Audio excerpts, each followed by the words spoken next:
morning, everybody. Thank you very much to be with us. Sorry for the delay, but as some of you came from outside Portugal, but you will be able, you get used that for in Portugal the time frame it's not really to the same that all over the world. Then we have a delay. We are letting people, and then sometimes it's not possible. But what we would like, and we have organized the sessions with buffer time that we will be able to recover some of the projects. Michal, I think that you can hear us. Good morning. Yes, good morning. Okay, I won't spend not too much to setting up our session. You are aware of the challenges that we are facing regarding a growing population. At the same time, we thought that we have coped with the challenges of the agriculture problems to feed the world in the middle of the last century with the Green Revolution, but we have learned also that there is a lot of impacts. Then we have a big challenge that we need to overcome. There is a lot of impacts and we need to overcome this to be successful. We have discussed during the previous days a lot of the solutions and approach, and today we are here to focus on the food production and how that we have to cope with that. And regarding this, I will hope, Michal, that you will present yourself in a small presentation, and then the floor is yours. Thank you very much to be with us. Thank you. So I will be sharing today. My name is Michal Bitterman, and I am the CEO and co-founder of the Natural Step Israel. And I was asked to talk about the food waste challenge, which is something that our organization is dealing for almost 10 years. And to talk about the challenges, what have we been doing, and so on. So I will start only by a few sentences about who we are, who the Natural Step Israel is, and then we'll go deep into the food waste issue. I will not talk about why food waste is such a challenge, but more what we did and what we're doing, and afterwards Q&A. I will be very happy to hear your thoughts and questions. That's to make sure you see the presentation, right, Pedro? Yeah, it's good. Okay. Perfect. So the Natural Step Israel is a social non-for-profit, social benefit corporation. We started at 2012, and our mission is to promote sustainability. We want a healthy, just society within the environmental boundaries, and we have this mission in mind, and operation are very varied. I will talk a bit about what kind of projects we're doing. And this challenge is very much connected to the natural step in all over the world. And thank you, Antonio, for inviting me to this lecture. Portugal is a major influencer in the natural step international non-for-profit around the world. And since 2012, we are part of this international network. And I think that a lot of our principles are very much the same all over the world. In the Natural Step organization, we are great fans of solid scientific basis, but at the same time, we have a very practical approach, and we want to get solutions and to see those solutions, so not only be on the academic side. We're trying to be as much as possible very positive, but as I will also show, not always it's successful. So sometimes we move from that positive attitude that we gain. We work a lot with partnerships and especially try to work on the whole ecosystem and find solution. And we have four main channels of actions. One is about capacity building and how we create leadership within the Israeli society to promote sustainability and talk about sustainability and be aware. We talk about organizational leadership. We work with organizations about the transition and how they can be leaders within this whole challenge of sustainability. We work a lot in cities, in urban sustainabilities, and currently we work with more than 9 cities around Israel. And the last one is what I will be focusing today is the Sustainability Transition Lab. The Sustainability Transition Lab, in basics, talk about how can we create change on a more holistic perspective, because understanding that we don't have enough time to go each organization a step-by-step process and change, but we need to change entire systems. And when we started the organization, we were sitting and we were asking ourselves, what kind of influence do we want to create? And in my background, I came from the built environment, and I was invested already many years in changing the built environment. And we said, okay, how can we change another system? And we sat and we thought and we said, okay, the system that we need to tackle is the food system. Back then, except for veganism and animal welfare, there was not a lot of solutions and not a lot of connections with sustainability in terms of the food system. And we said that there are many, many focuses that we can take, whether it's health issues or packaging and, of course, food waste. And we decided at 2013 that our mission will be for at least 10 years, and now I can say for at least 20 years, to tackle the food waste issue.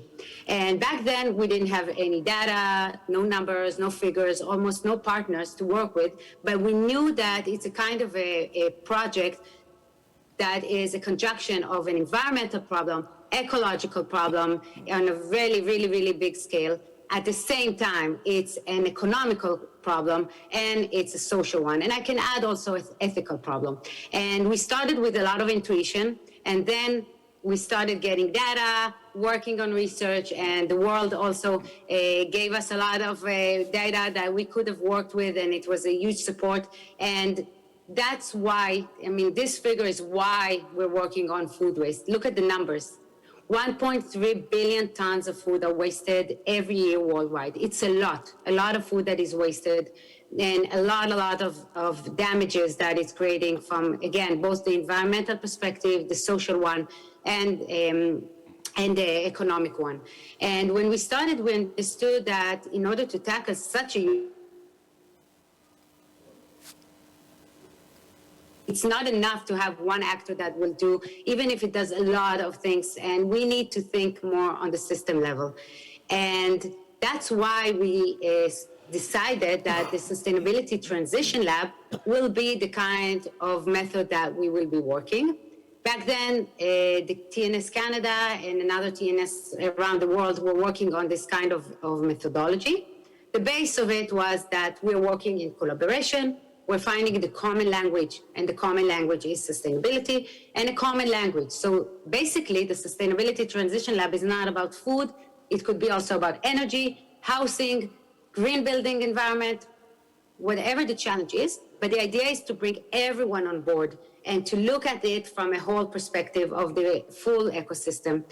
And we worked hard on it. We created a model, and we went for more than 2 years to recruit our partners and talk with them and say to them, hey, be part of our journey. And it was a great challenge because back then, not all the partners even knew that sustainability is a challenge. And then we told them not only that sustainability is your concern, food waste is your concern, and we wish you come and join us in sitting in a room, discussing it, understanding the problem with your partners, with your competitors, without knowing what the end result will be. So it took us 2 years to recruit the partners, but I'm happy that after those 2 years, we found very good partners, more than 40 partners that we sat together.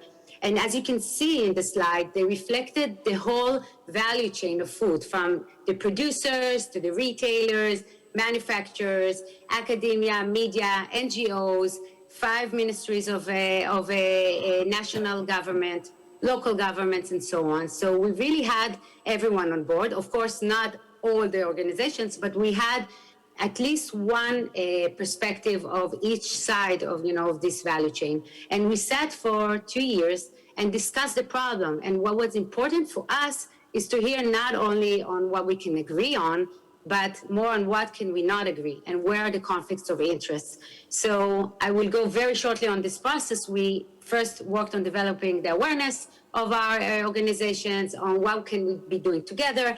We tested solutions, prioritized, and then went on implementation.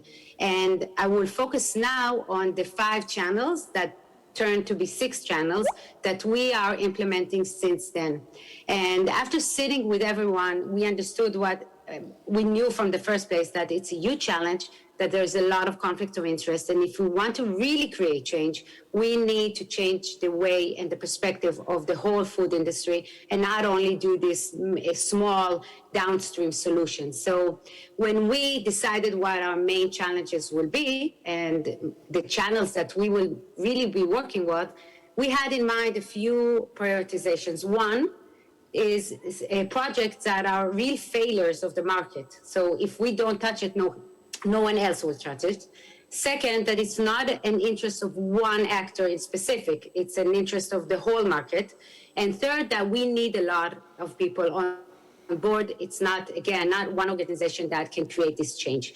And we decided on 5, and like I said, it was obviously not enough for us, so we added another channel of action around half a year afterwards when we saw that it's really, really crucial. And since then, since 2018, we are very much invested in all of these challenges. And I will give a brief about 3 of them and what we did and what we saw on the way. So the first thing is the consumers. 45% of the food waste is happening in our houses because of our actions. So we knew that even if we don't want to talk only with consumers, we need to raise awareness.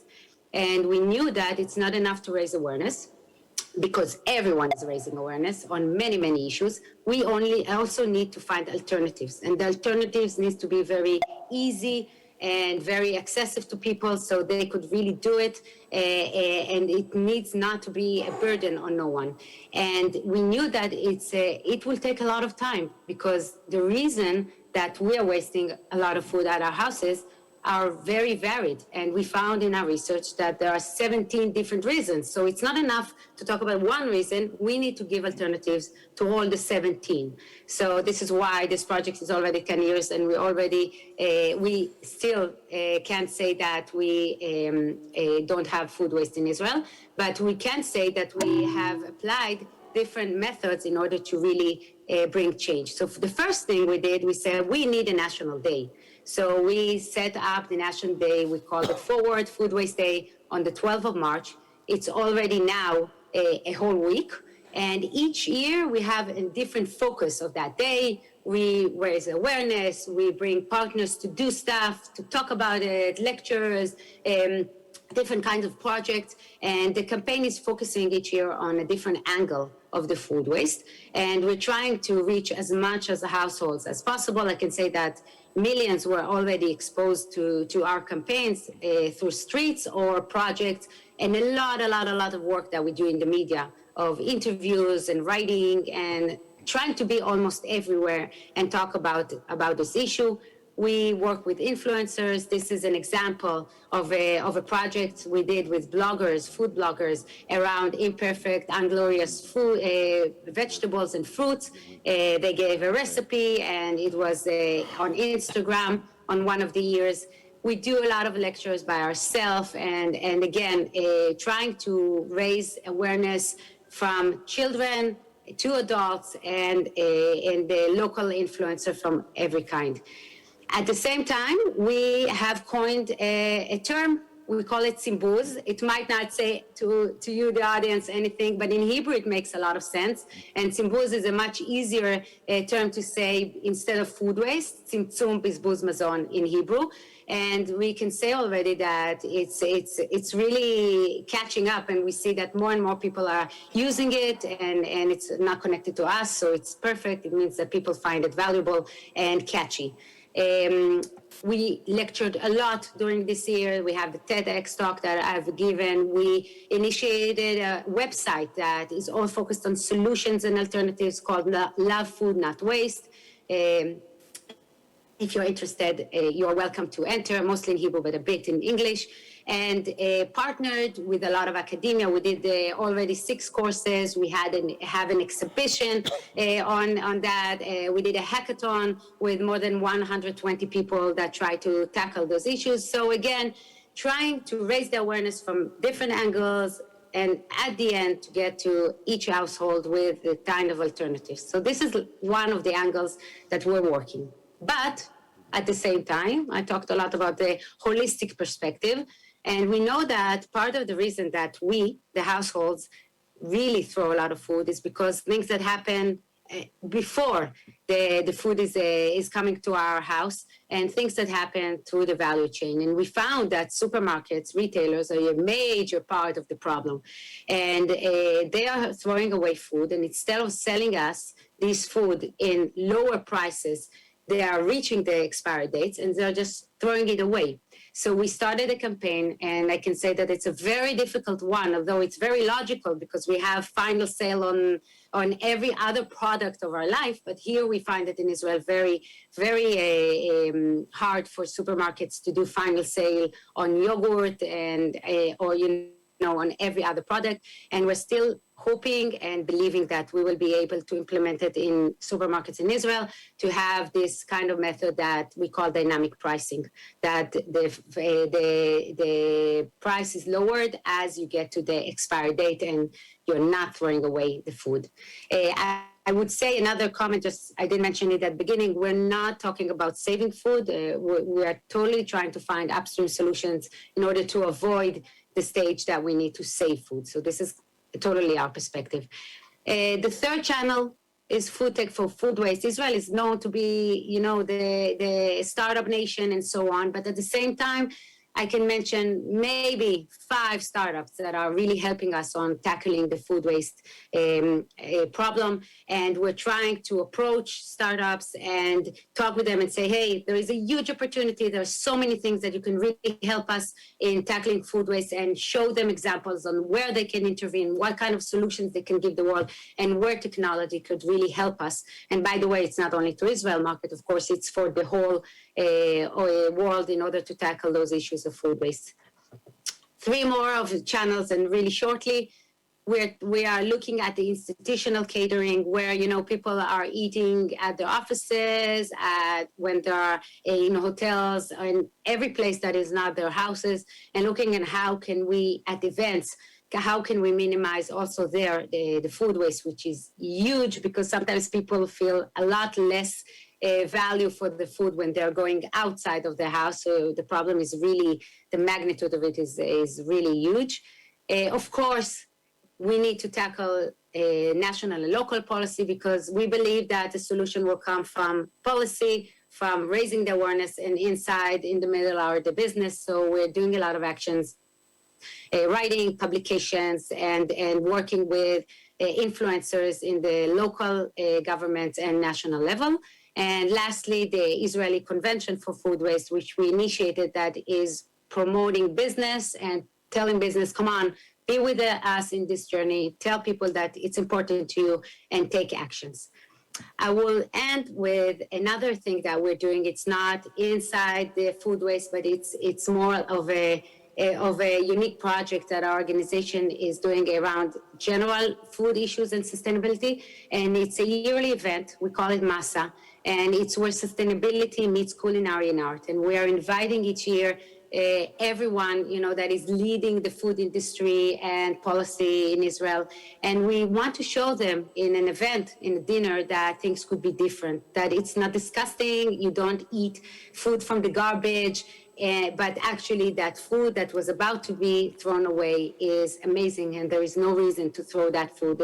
And each year we're partnering with a different chef and having another focus in that dinner, and really showing people that there is a solution, and that food could be passionate, sexy, really tasty, without wasting anything at the end of the day, and without wasting things on the process. I will finish up by saying that our whole perspective about food waste is broadened to a resiliency perspective. We need a resilient food system all over the world. We need it strongly. We saw it through wars, the corona, climate change. So food waste is a huge influencer in attaining a resiliency of our system. Thank you very much. This is it. We are in a marathon. We achieved a lot. We have still a lot to achieve. We failed also a lot. So everything is a process, and I would be very happy to answer questions here, or anyone that is interested. These are our contact details and how you can see more about our work. Thank you. Thank you, Michal. Thank you for your presentation. As I will say that from Planetiers, we would like to discuss more with you and trying to leverage a lot of what you are doing. And also, as I'm a fellow Natural Step Portugal, and then we will have a lot to talk. Thank you very much for your presentation. Thank you. And now I will hand over to Chris. Chris is leading one of what I will say that's one of more the exciting things to be doing now, to have and to trying to find solutions to a low impact food solutions. And I will hand over to Chris. Thank you very much, please. Thank you very much. Good morning, everybody. I think I'm the culprit of that we all started a little bit late, so I apologize for that. Today morning, I've been asked to share thoughts and experiences around nutrition and how that is relevant in today's day and world in our society. Now, many years ago, I am the initiator of a project that we call the nutritional paradox. The nutritional paradox is a description of the current food system and how the current nutrition actually leads to these devastating results that we see around us. If I say devastating results, then I need to step back one step and say, since the Green Revolution and the end of the Second World War, food and agriculture has achieved a tremendous goal, and that is feeding almost 10 billion people with enough calories. But I would like to pause here and invite you to reflect on what I've just said. We are feeding all the human race today, about 8 billion people, with enough calories. These calories are empty. These calories are not nutritious. We have managed to refine nutrients out of our food, and we are left with a lot of calorie-dense foods that take societies from malnutrition into obesity in one generation. I live in Singapore, next door to Malaysia, and colleagues of mine who have families back home in Malaysia know that their parents have gone through malnutrition and hunger and today ended up in the late days of their lives in obesity.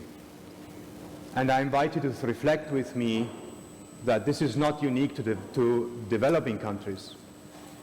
I have parents that are in their 80s. They were healthy individuals after the Second World War. My father born 1944, my mom 1948. They were healthy individuals and they ended up in the late stage of their lives hopelessly obese, overweight, and today suffer the consequences of it. How did we get to a point where we have 2.6 billion people today overweight and obese? And I've just learned a few days ago that you guys, most of you are seated, so buckle up and sit down. 68% of Australians on that continent are obese. This is more than 2/3. Thanks. That was an honest reaction. 2.6 billion people on this planet are overweight and obese. Just imagine the amount of calories that are consumed by that part of our fellow humans, and how much these calories could actually feed other people. 2.6 billion people are overweight and obese. Before the pandemic, we had about 800 million people, almost a billion now because of the pandemic, that are going hungry to bed every night. And this is not a production capacity problem, because a world's production capacity problem.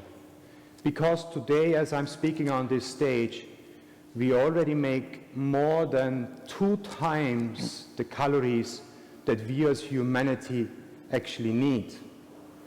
A lot, as we have heard just now, a lot of that is wasted. About 1/3 is wasted from the farm to the primary processor. Another 40% is wasted in the fridges, be it either in the cold chains or indeed in our fridges in our domestic homes. So the production capacity of our planet is not the issue, and there is no excuse to have fellow humans go hungry to bed every night. There's just no excuse. This is political ill will or ignorance on our behalf. We have another category of people that I call the nutritionally challenged people. Nutritionally challenged people are battling with things like hidden hunger. Hidden hunger is a phenomenon which is very difficult to diagnose because it talks of micronutrients inefficiencies. And if you have not enough micronutrients in your system, some of the metabolic pathways are not quite right. And you may end up with severe reactions in the body, behave weirdly, which is very, very difficult to actually trace back to the micronutrients. But also within the nutritionally challenged people are all those people who know how they should actually consume healthy diets, but simply don't have the cash it takes to go out and buy healthy food. We are living today in a world where a burger at one of the quick service restaurants, I'm biting my tongue not naming any company, but we're living in a world where a burger in a quick service restaurant is cheaper than 5 portions of fruit and vegetables that are recommended for us. In the European Union, we have countries where beer is cheaper than water. Healthy eating is an expensive undertaking. Since I became a vegetarian, I spent probably twice as much on my food than I did when I was eating a lot of meat. That cannot be right, because raising meat for our consumption requires 77% of all arable land to grow that meat from. And meats only supply us with 17% of our calories. It's a very inefficient way of doing things. So again, just to kind of bring you back, we have overweight and obesity, about 2.6 billion people, about 800 to 1 billion people are going hungry to bed every night, and then we have nutritionally challenged people. And these nutritionally challenged people, as I said, suffer from hidden hunger as well as from just the affordability of things, because healthy eating is expensive. So the bottom line is that today we live in a world where 7 people out of 10 suffer from what they eat. 7 people out of 10 suffer from what they eat. If you are part of the 3, you are the lucky ones. Probably you have a lifestyle that you can afford the food that actually keeps you going and maintains your healthiness. But how do we get there? How did we get there is the big question that I asked myself when I started this journey towards the nutritional paradox. Well, I invite you to think with me in a distant past, in a far past, where about 150, 200,000 years ago, first humans left the plains of Africa and started to branch out, mainly on the coastal areas. They were basically nourishing themselves by picking up everything they were basically finding on their ways. Yes, of course, every now and then they must have been successful hunting a rabbit or getting to a bird. And probably every now and then the hunters, the gatherers were always successful, but the hunters every now and then will have been successful in catching a larger animal, probably a deer, and celebrating over a special occasion and sit down and having that sort of a diet. Today we know from anthropology that these people have fed themselves with more than 300 different species of intake that actually got them going and made them very resilient. If it would not have been for their bad teeth and lack of dental care, they would have lived long lives. They didn't, because they couldn't bite through the hard nuts at times that they were faced with. So we basically have evolved, we have evolved into consuming a diet that is super rich in diversity. Everything from tubers, fruits, nuts, insects, as well as the occasional rabbit, maybe a bird, and every now and then a deer, probably once a quarter or so. Today, 75% of all food that is consumed on this planet originates from 12 crops and 5 animals. We know of 300,000 different species that are good for human consumption. How can we ever expect to be healthy if we reduce our consumption of foods to just such a few? It's not possible, and the reason why is because in evolutionary timelines, we have changed our eating habits in seconds or even in split seconds. It's just a few hundred years since we started to really intensify our agriculture and food system to those few crops that now feed us with empty calories that I was referring to at the beginning of my little talk here. So not only are these the consequences that we as a humanity are literally very unhealthy, also the planetary boundaries are being pushed beyond healthiness and our planet is suffering. So all of these sort of context and figures that are bouncing around, I was looking at this and I was saying, can we come up with a mathematical model that describes potentially the impact, this shift from 300 species that people were consuming while they were foraging and hunting to 12 crops and 5 animals of today's world. And we had a go, my fellow scientists at my company today, WhatIF Foods, we had a go about trying to come up with a formula that actually describes that. Our computers weren't really rich enough, so we went to university in Singapore to ask for a helping hand with a bigger computer. And what we figured out is the following, quite interestingly. If you consume 300 different species, plants, nuts, tubers, whatever, and you don't refine them in a process, you end up in your microbiome, your healthy gut bacteria, are being tremendously challenged. And way back then we had about, in an average, 1,500 different species of bacteria in our guts. If you compare and contrast that to today, 12 crops and 5 animals, actually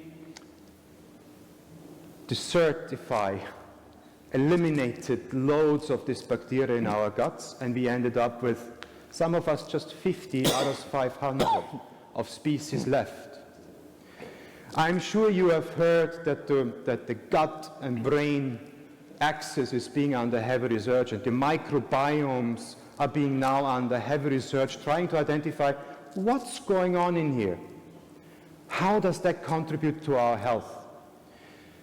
So when we did our mathematical model, we reflected and said, so if there are 300 species being brought in with all the unique molecules that are being then digested by our microbiomes with 1,500 different species, contrast that today. If you think about classic instant noodles, not WhatIF noodles, but classic instant noodles is refined flour, starch, and refined palm oil.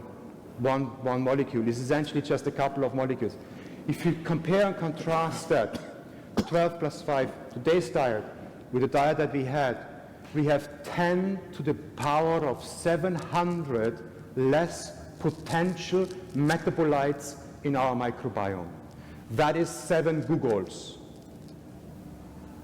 These are numbers that we cannot even imagine. It's not possible. But these are, and of course, these are mathematical models. I cannot say that it's the reality, but these are the potential metabolic pathways that are happening within our microbiomes. And we really believe that by saying we have to fortify with calcium, we have to fortify with this, that humanity can be healthy. Goodness me, appreciate systems and complex thinking is my advice here. So the bottom line is, and then I stop, I know that I probably go over time already. The bottom line is, when we realized that in our former science incubator that we used to call names, ultimately became WhatIF Foods, we said, let's bring forgotten crops back into our food system, however hard it is. The European Union, I have to say, doesn't really like us because they put a lot of hurdles in front of us and we can't really enter the market into Europe. That's why WhatIF Foods is not on stage here. We don't present it to you. Neither have we it out there in the retail in the European Union. We'll get there. We're not giving up. But we have forgotten crops in WhatIF Foods, and we actually take care of one Bambara groundnut that is basically a complete crop in its own right. It is one of these legumes that still today tribal communities in parts of West Africa are falling back to if they run out of food, because they know they can actually feed themselves for a period of time with that particular legume alone. They can actually feed the children with that legume alone, because it has all the essential amino acids that we need. It has quality oils as well as complex carbohydrates and a forgotten macronutrient called fiber. We identified that because of its nutritional benefits and the benefits to the microbiomes and the soil health, because it's a legume it gives back. We then actually take it and make wonderful products out of it, like instant noodles and plant-based milks. And we do that in a way without refining. We basically leave the goodness of that complete crop together as much as we possibly can. We then process it very, very gently into a plant-based milk. So I know that what I'm sharing with you, what we do in WhatIF Foods, is one forgotten crop, but I can promise you it took us millions of dollars to get to where we are. And I'd like to think of my colleagues, myself, and all the supporters and advocates that we have around us to say, goodness me, these guys had a very, very good first step towards from 12 crops plus 5 animals to possibly hundreds of crops again in our diet, and we made the first step in that direction. So I thank you very much on that notion, and I'm happy to answer any question that you may have. Thank you very much, Chris. It was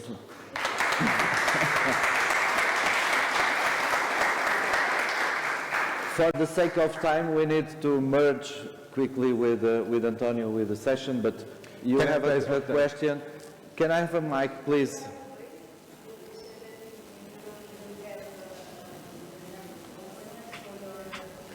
The European Union has an authority called EFSA, the European Food Safety Association. And there was a cut-off day in the late 90s whereby any food that wasn't consumed within the boundaries of the European Union is considered a novel food. So even if the food is being consumed in other parts of the world for thousands of years, for us Europeans it's novel. And therefore you have to undergo a registration process that is expensive, a lot of money goes into resources, and it's very time consuming. It takes years to get there.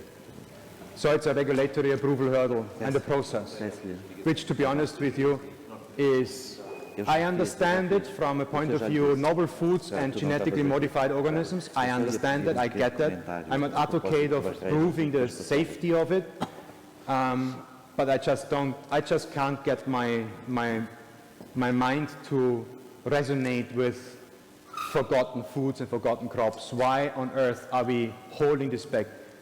Everybody out there knows we are lacking biodiversity. Yesterday on stage we were talking about biodiversity.